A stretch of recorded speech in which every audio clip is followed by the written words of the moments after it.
Okay, so excuse the mess, but I'm gonna give you some cool options. Here's two switches that I use. This is a push button switch.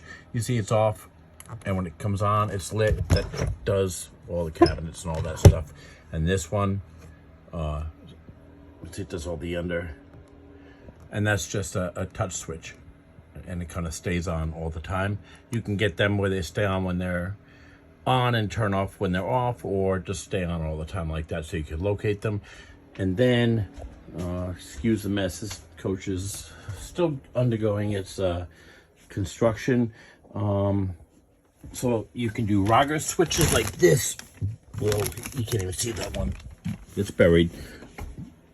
Yeah, you can't see either one of them. But, for example, this is a 12-volt switch. So that's the on and off, see, it just went out. And this is the dimmer. So that's a 12-volt switch that can take the place of a wall switch. It's there.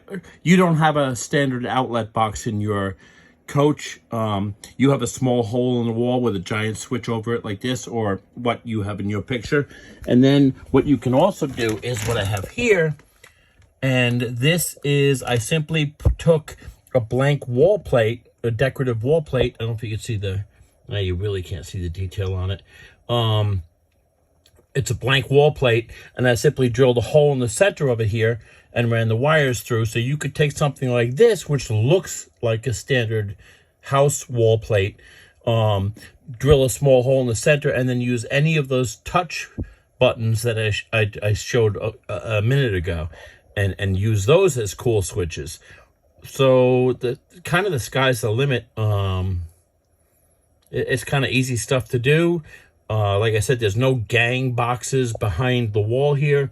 It's just small holes with a couple of wires running through.